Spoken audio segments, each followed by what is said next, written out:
I'm Suse, professional artist, e-course creator and podcaster. Today I'm going to be talking about how I go about creating a cohesive and compelling body of work. Now, why should you care about that? Because regardless of if you're a professional artist or a budding one, galleries and buyers are going to want to see cohesiveness and confidence in the work that you make. They want to see your unique take on whatever your subject matter is, and they want to see it executed with excellence. And the only way that you can achieve that is by putting in the time and effort to experiment and evolve those concepts that you've got up here. So in this video, I'm going to show you how I do this by showing you two separate bodies of work that I've had in the incubator over about the last 6 weeks. The first are a set of mixed media landscapes, which you can see here. And the second, which are just behind me over there, is a very new direction in my botanical work that I'm super excited about. So the second body of work is the one I'm evolving for an upcoming exhibition. So be sure to stick around to the end of this video to see all the exciting discoveries I've made there.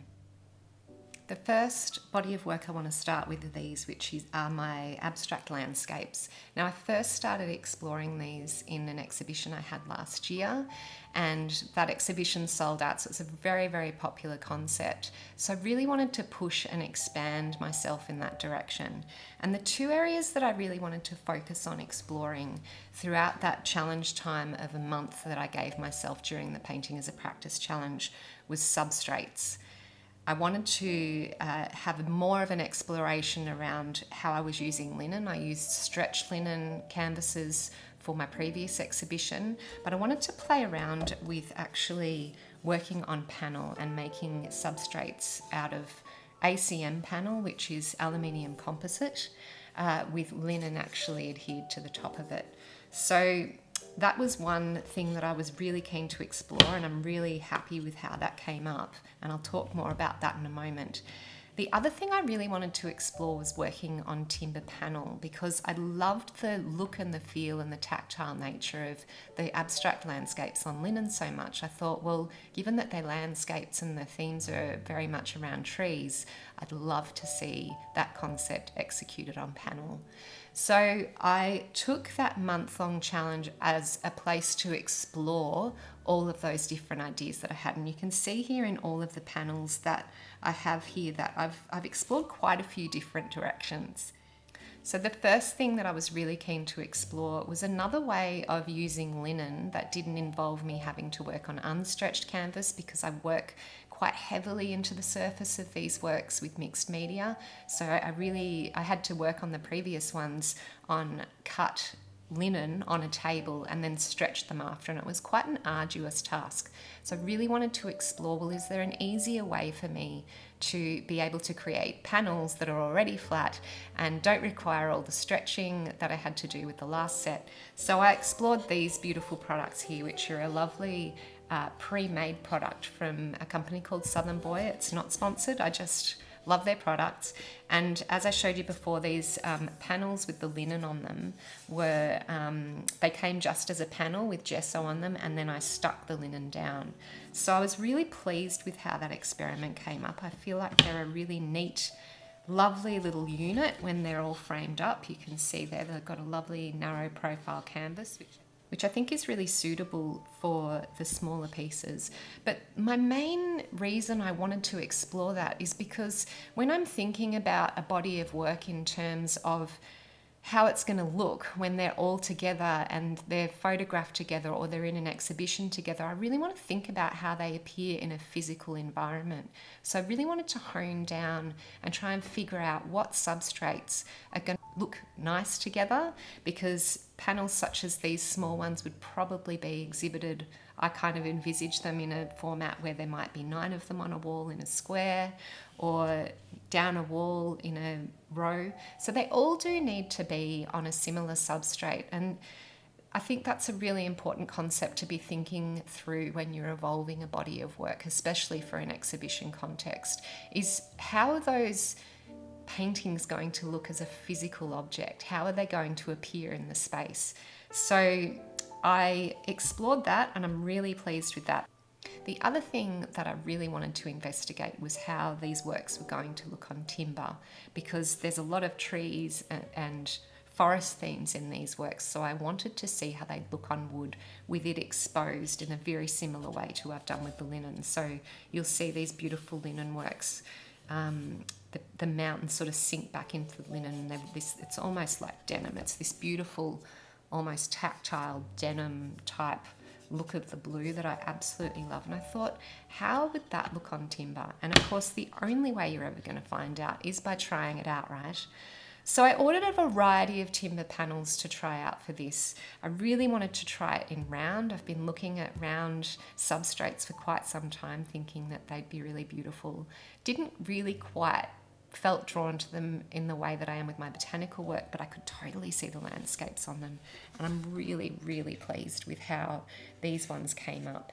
You can see here on the panel how I created the wash of the paintwork, and then I removed some of it, and you get this beautiful variegated effect in the paintwork where it looks dreamy. You can see the texture of the timber through the paintwork. And then I've gone on and also used collage elements over the top. So you can see here, this back part of the mountain is actually a piece of collage paper that I've painted with watercolor. And then this is a monoprint. So all this is one sheet of paper, but the monoprint just appears on one side of it. And I really love that asymmetrical effect of that, and also the depth that it creates.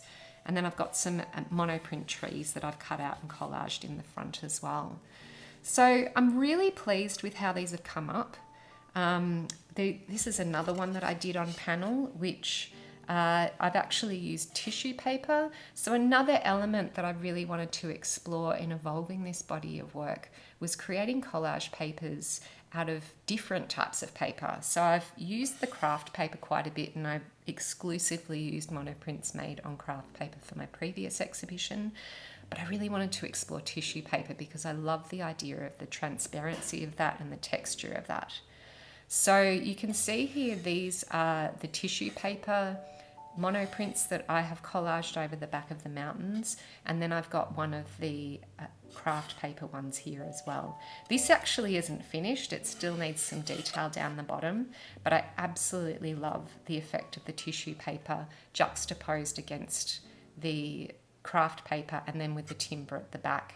I also really love the relationship between the craft paper and the timber panel, and the different textural elements that feel really rich and juicy to me.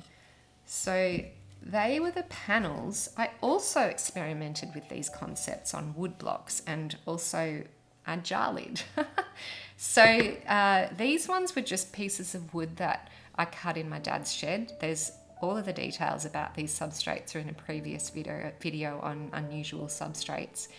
And I simply have painted the background. I've got the tissue paper mountains there, and then I also have the collaged trees at the front. And I just adore the simplicity of this. I feel like it's a really compelling new direction to be able to have teeny tiny artworks, and also just on blocks of wood that can perhaps be sort of stacked on a shelf.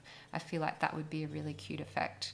So I still have quite a few more of these to play with. I've also prepped some of these blocks up with linen so that I can explore that concept on linen as well. And then there was these little ones which I did on, these were jar lids from some jars that I bought at Kmart that came with wooden lids, and I bought them as pencil containers for my studio. So I really wanted to play around with them as a substrate because I was really interested in exploring circles for these landscapes. And I am so in love with these. I think they've come up absolutely beautifully. There's quite a few layers. This one has the painted mountain background and then the tissue paper at the back, and then there's a layer of paint at the back of that with also some Caran d'Ache water-soluble wax pastels, and then over the top is also some tiny little trees that I've cut out from a monoprint. And then with this one, I put some linen onto it, and I've got the mountains in at the back, and then I've got a craft paper collage in the midground, And then there's a few more painted details and trees just in there. So they're absolutely gorgeous, beautiful little objects. I'm really in love with these. I'm not sure that they'd be something that I would evolve beyond probably an online sale, but I can see like a grouping of these looking really, really gorgeous in an exhibition or something. But the thing I guess I want to get across to you for this video is how important this exercise was for evolving new concepts and new directions. I had another element that I really wanted to incorporate in this body of work exploration that I did, which was green. I don't use green a lot in my work, which is quite peculiar, I guess, for someone who is a botanical artist. Previously, I haven't used a lot of green. You can see a bit of green back there because I've extended this challenge to myself of working more with green across both the bodies of work that I've been playing with. So I kept the palette of these really simple. My last body of work of the abstract landscapes were very focused on autumnal landscapes, so there was a lot more of those beautiful muted autumnal tones in there. So I really wanted to push myself in exploring that direction of green a bit more. And what I love about what I've ended up with at the end of my month, I know these are all very small pieces and there's only 6 of them here, but I feel like I've got a lot of juicy research done. I've figured out how to make linen panels versus stretching my own canvases over stretcher bars, which is a huge change that I think will make my whole practice of working on linen so much simpler. But I've also explored timber, which was something that I did a massive deep dive in over the month, and there's a lot more of that in this body of work behind me that I'll get to in the moment. I also got to explore things that I just really had wanted to just see what they look like these little blocks of work. I had thought maybe I might do something like this in the exhibition where there was a whole wall of lots of tiny little artworks. But having done them, I actually found them quite difficult to work on so small. The labour intensiveness was huge and I just don't really excel working at that scale. So it's really kind of ruled that out for me that I probably wouldn't produce anything smaller than that for an exhibition concept. I don't have an exhibition plan for this work, but I would like to make a new body of work over the coming year to sell online. So this would be sort of more of a private project that I'll be working on. So these are really, really rich, juicy research for me around what I'm going to work on in the future for the landscapes. So that wraps up this. I'm going to move on to these ones behind me, so just bear with me while I go and grab them all and put these aside.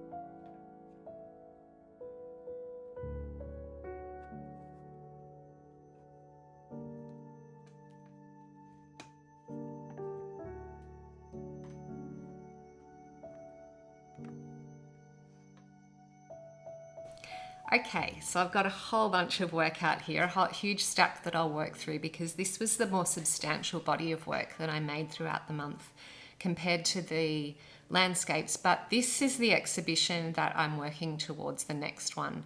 So this was the one where I really wanted to zone in on how is my exhibition going to look. I'm kind of reverse engineering it. I've been into the space a couple of times, had a look at the walls, what sizes will work best on the walls, other exhibitions that I've attended in that space. And I'm really trying to visualize what kind of substrates are going to work really well in that space, what sort of size and configuration of works hanging together are going to work really well in that space, and also the substrates themselves. What do I want to work on? And you'll see I've got a mix again of timber and linen here, and I want to kind of work through from the first ones that I did, because this is where you're going to get the most juicy information from in terms of why it's important to engage in this stage of play and exploration and just trying out new ideas so that you can really evolve the direction that you want to go in, because where I've ended up is really very different from what I started off exploring. So the first pieces that I did were these little guys, which are more of these little wood blocks. And I had them all taped together. You can see all of these actually in my YouTube shorts. I did videos of each of the days, so you can see me working on them there. And I've also talked about them in the previous videos that I've done in the last couple of weeks, so go check those out as well. So with these, I had all 4 joined together with some tape, and I painted on the base layers on the 4 of them. And I wanted to explore really loose washy layers. That's kind of the style I'm known for, is really loose botanical artwork. And I wanted to also work with collage as well, because I wanted to see if I could apply all the concepts that I've been learning in my previous exhibition, where I explored the collage through landscapes on the linen. And I wanted to see if that would work for botanical work. So I did these. These are the first ones, and they're cute little objects. And I tried out a few different ways of making botanical forms in monoprint and then cutting them out and pasting them on. And look, they're okay. They're not my favorite. They're not the work that I'm going to run with. They just don't quite work for me. They don't feel accomplished. They don't feel compelling. They feel messy. Again, it's that smaller scale. I keep trying it, but discovering that sort of anything smaller than about 20 centimeters by 20 centimeters is just too small for me. So I've not ended up running with these. But, you know, I would not have known if I hadn't have tried them out. That's the whole point of going through this process, is having the ideas in my head and then trying them out. All these little calligraphic aspects in the background, the looseness. It works with my botanical paintings without collage, but I don't love how it looks for these little guys. So that was a really good exercise to do in terms of just trying something and figuring it out. And if you don't try it, you simply don't know. It's one of those things. The other thing I did was try out that concept on a couple of panels. Now these are just simply pine pieces of timber, again, that came out of my dad's shed. I thought perfect, absolutely low pressure. I haven't spent anything on these pieces of timber. I'm going to try out this idea that I was trying out with these little guys on these timber panels. Again, I'm not in love with them. I would not work on pine as a substrate. I don't like, it's still taped up actually with the edges. I should take that off. But I don't love the tone of the timber. I much prefer the tone of the birch panels that you saw in the previous collection of work.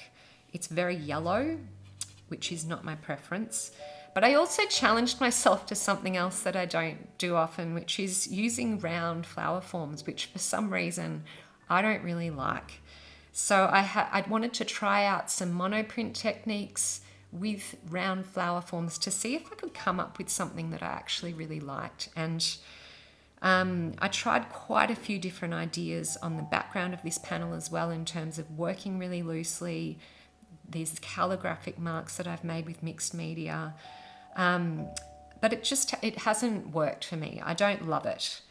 I got closer, however, with this one. This one, I still did that really loose background. I left more of the timber exposed this time because I really wanted to showcase the substrate itself because it's wood. And I tried collaging on quite a few different elements in these, including these begonia leaves and also these begonia cutout elements.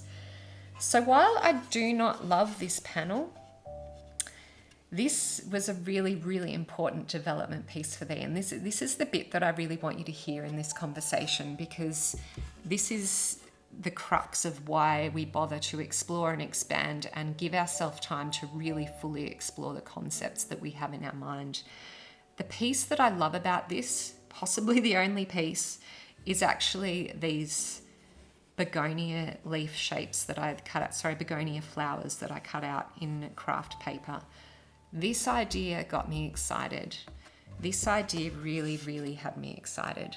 So while all 6 of these paintings, the little 4 wood blocks here, and also these 2 pine panels with the very loose mixed media paintings on them, I'm going to put them aside, and they'll probably end up in a cupboard somewhere, or who knows what I'll do with them.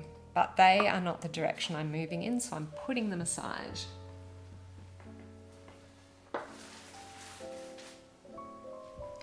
And you know, there's so much freedom and a sense of relief when you just allow yourself to do that, when you allow yourself to explore and exhaust an idea, trying a few different ways. So I tried over 6 substrates to make that idea work, and it simply didn't. So I can just let that go now. That is something that I've explored. It's not a direction that I find compelling. It's not a direction that I feel shows my abilities as an artist, or shows the vision that I have in my mind of the sense of peace and beauty that I'm trying to bring forward with this next exhibition. So giving myself permission to just put it aside, put it in the pile of works that are for learning, is such a huge relief. But what it did lead me to is work that I really love. So I want to show you these couple of panels here. So these were the next 2 that I completed in the challenge. Just going to make some space.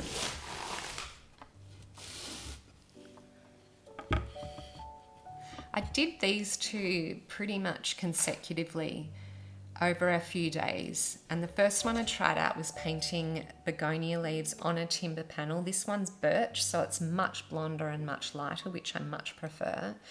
And I painted it so that the spots in the begonia leaves were actually the timber underneath, because I'm trying to find interesting and compelling ways of showing my substrate through the painting.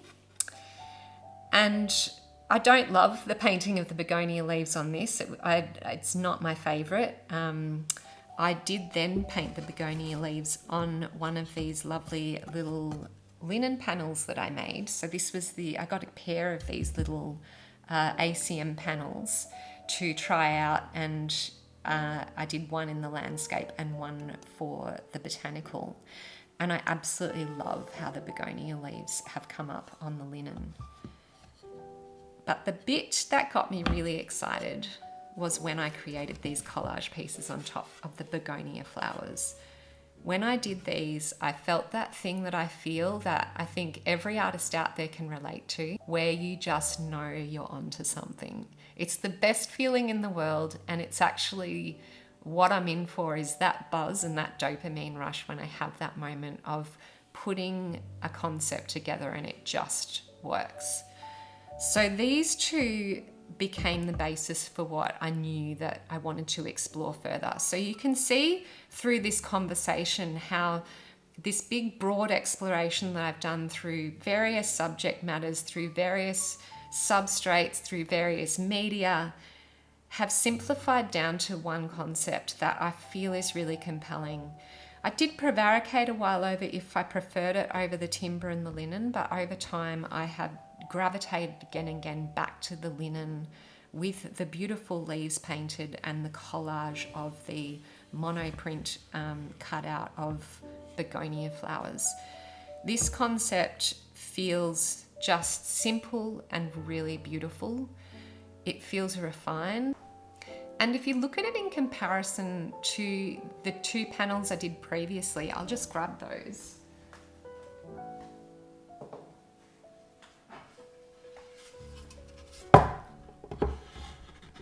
This one just feels so messy and undecided and frankly just not very accomplished. Whereas this one feels like it's been through a process. It's like it's been through the mill. It's all the dross, all the impurities, all of the elements that weren't working have been removed, and it's been distilled down to this one core concept that feels refined and compelling and confident, and I feel like my skill level is demonstrated better in this work.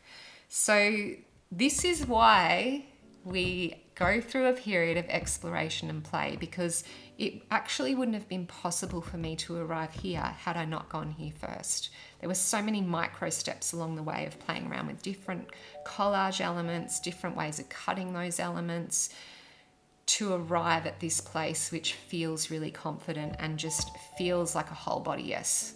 So that was such a great moment for me to see that evolution take place. I haven't completely dispensed with the idea of doing some works on timber panel, because I do like the timber, but there's something about the raw linen, the tactile nature of it, the fact that it's fabric, the way that I can stain it with the acrylic. It's just such a beautiful, tactile, juicy concept that I feel like it just excites me. The other thing I wanted to say is I've also been learning heaps and heaps and exploring heaps and heaps around how to paint on the linen. That in itself, I think, could be a whole other video.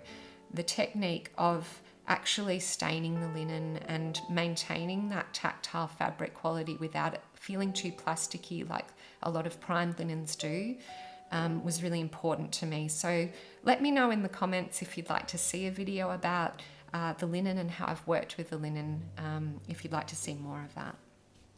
Okay, so I'm going to pop these to a side and show you where I have progressed to since then.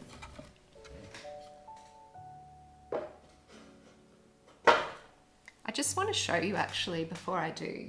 These are trays that I bought from Kmart the other day, and I bought them to put my collage pieces in because I have all these disparate bits of paper that I'm working with all the time, and I want to keep them kind of semi-organized in color groupings, etc.